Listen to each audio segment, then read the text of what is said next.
आपको सीधा लिए चलते हैं मुंबई। आरएसएस प्रमुख मोहन भागवत क्या कुछ कहना है, सुनते हैं। चीनी कैसे, इस पर व्याख्यानमाला हो सकती है, प्रश्नोत्तर भी हो सकते हैं, लेकिन एक चम्मच चीनी खा लेंगे तो इस सब की आवश्यकता ही नहीं है।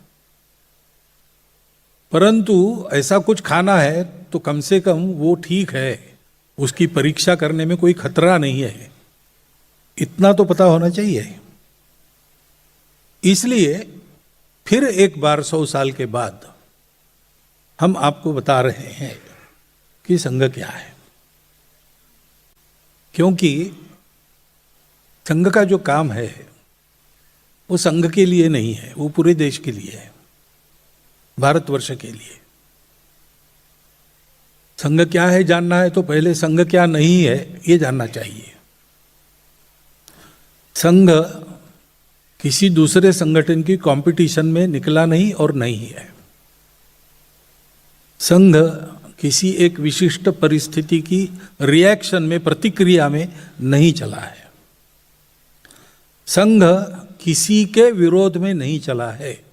हमारा काम सर्वेषाम अविरोधेन, बिना किसी का विरोध किए करने का काम है, चलने वाला काम है।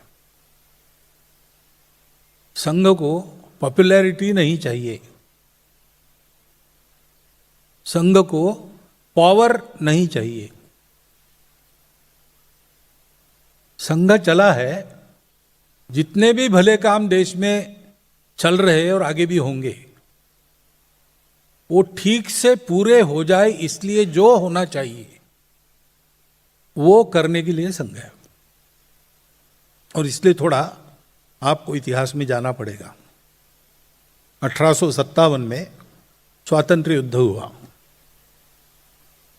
अपने राजा थे, अपनी सेनाएं थी, सब कुछ था। पराक्रम हमारा सर्वश्रुत तब से है, उसके पहले से भी है, आज भी है।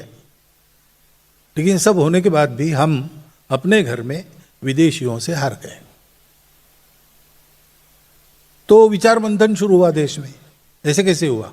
मुट्ठी भर लोग सागर पार से आए, हम पर राज कर रहे, और हम सब मिलकर लड़ते हैं तो भी हम हार जाते हैं। तो एक मत ये आया कि एक बार हार गए तो अभी तो हमने लड़ाई हारी है, मोर्चा हारा है, लड़ाई थोड़ी हारी है, फिर एक बार शस्त्र लेके प्रयास करेंगे।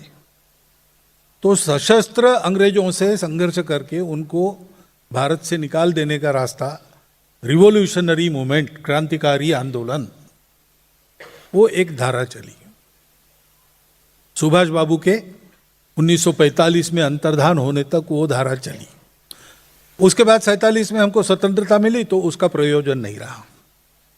लेकिन उस कालखंड में उस धारा ने हमको ऐसे दैदीप्यमान चरित्र दिए जिसको सुनकर आज भी हम प्रेरणा लेते हैं। दूसरा मत ये था कि ब्रिटिशों से हम इसलिए हार गए कि लड़ने वाले तो हम सब लोग थे, राजा थे, सेनाएं थी, लेकिन लोगों में राजनीतिक जागृति नहीं थी, पॉलिटिकल अवेयरनेस नहीं था। तो एक राजनीतिक आंदोलन चलना चाहिए जो सारे समाज को स्वतंत्रता के लिए खड़ा करेगा।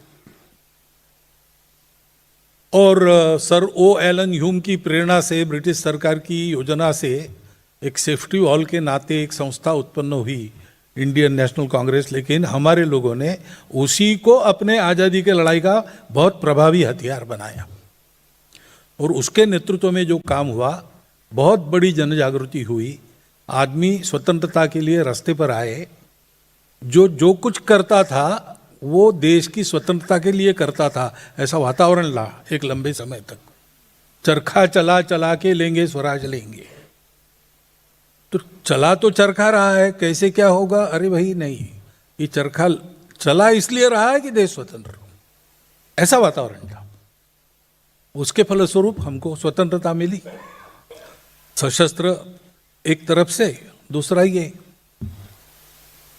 परंतु हम देखते हैं कि राजनीतिक जागृति की वो धारा चलते चलते, पूरे देश की एक धारा थी, वो धीरे धीरे विभक्त हो गई।